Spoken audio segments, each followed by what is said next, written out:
Cet été, je suis partie à la côte est de Taïwan en voiture avec ma famille. Nous sommes partis mi-août pendant une semaine.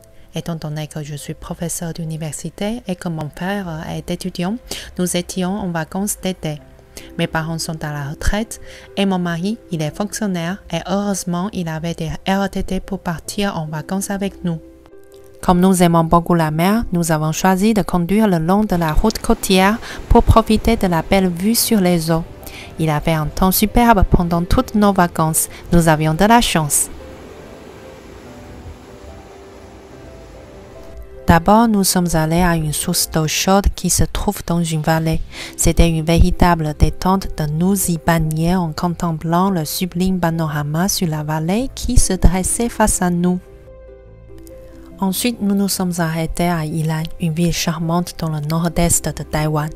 Nous y sommes restés pendant 3 jours. Nous avons beaucoup profité de la gastronomie locale, les différentes recettes de fruits de mer, les rouleaux de printemps avec de la glace qui est un dessert original mais typique de la ville, le canard de Yilan, etc. Durant notre séjour, nous avons loué des chambres d'un hôtel situé dans la station balnéaire Waiao. Les fenêtres des chambres donnent sur la mer.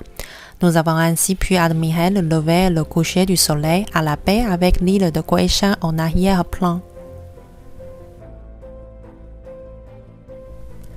Pendant que mon mari, mon frère et moi bronzions à la plage, mes parents prenaient le thé dans un café sur la falaise côtière de Waiao. Après avoir pris un bain de soleil, nous avons fait du surf. C'était notre première fois, mais mon mari s'est avéré être très doué du surf.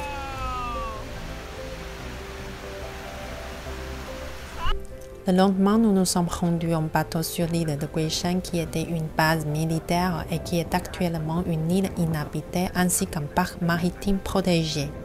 Nous avons visité les anciens tunnels militaires, les roches volcaniques et un lac éblouissant situé au centre de l'île. Nous sommes ensuite remontés sur le bateau qui partait à la recherche des dauphins. Il fallait 1 heure pour que le bateau arrive à leur habitat naturel, alors que tout le monde était sous une chaleur étouffante sur le bateau en plein été. Malgré ça, on était tous patients. Au bout d'1 heure, on attendait. Tout à coup, quelqu'un a crié qu'il a cru voir un dauphin au loin.